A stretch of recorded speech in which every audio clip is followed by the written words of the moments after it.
Thank you, Sydney. Great speech. Sydney will be attending UC Davis next year. Our final student speaker is Jordan Stidham, who will be heading off to California Lutheran University next year.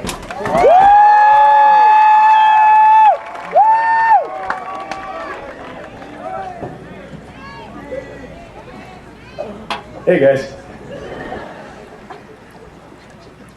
Computer, how close are we? As the lights silently whir to life inside my car, I hear the autopilot's response to my question. We are approaching our destination now, sir. We have arrived at Oak Park High School, California. The name itself sends shivers through my system, and for some reason my stomach feels like it wants to eat itself. As my car comes to a stop outside the school, I take a deep breath and I open the door. It is 8 o'clock. I start walking past the old landmarks that were my home for 4 years. While I'm walking, I can't help but notice that everything is bigger. The classrooms, the pavilion, all of it has been enlarged to accommodate the population of students that now attend Oak Park High. As I approach the expanded gym, I can see on the side of the building what can only be described as a mural of Coach B.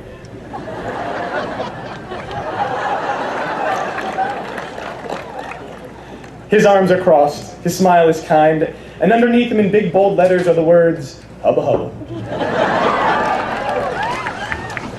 I find a table outside the gym with a bunch of name tags all lined up. I pick mine up, put it on, take another breath, and push my way through the doors, and I'm back in high school. I look around, but I can't find anyone I know. Awkwardly, I start walking through the room, searching for someone, anyone I can talk to. No dice. It is 9 o'clock. In the middle of my awkward search for a friend, I notice something. There is some good music playing. I also notice that no one else is dancing. I am now in a predicament. Questions bounce around in my head such as, why is no one dancing? Are we allowed to dance? Should I start dancing? No, don't start dancing. For the love of God, don't start dancing. I find a safe place away from the floor, away from all the people that I don't know. That's when I see it, my little oasis, the snack table. I make my way to the back of the room and take a breath. Safe. I load up on some food onto a small plastic plate and head outside to collect myself. I sit down on one of the stadium seats that overlooks the track. I remember the track. I remember the track and I are not friends. Memories I hold from the track are sweating bullets and not being able to catch my breath. I remember putting on those ridiculous shorts and shirt and lifting weights. And I remember changing in a room that smelled like a sweatshop covered in spray-on deodorant. All of a sudden, my memories are interrupted by the sounds of someone playing the accordion.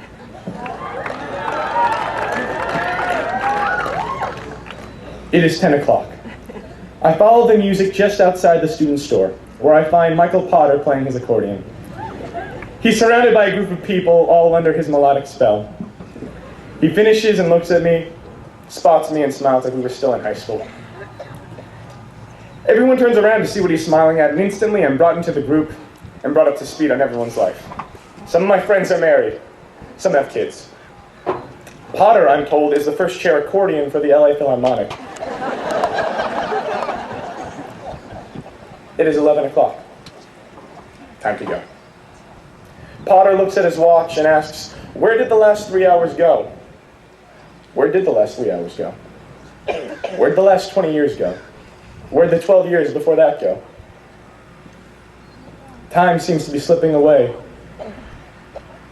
As we walk back to our cars, we exchange information and share last-minute memories about racing to lampposts or living the fourth. And I get to my car, take a breath, close the door, and it was over just like that. There's no way of knowing if our 20th reunion will be anything like that. How will the school change? How will we change? Although I don't know the answers to these questions, I do know that the experiences that we all shared today, yesterday, and the 3 years before are what make this class interesting and our 20th reunion worth going to. And I hope that the next 20 years will be as rewarding for you as the last 4 have been for me. As my car waited at the light to turn on to Canaan, the autopilot asks, well, sir, did you enjoy yourself? It's been a lovely ride. I'm glad, sir. Computer, take me home.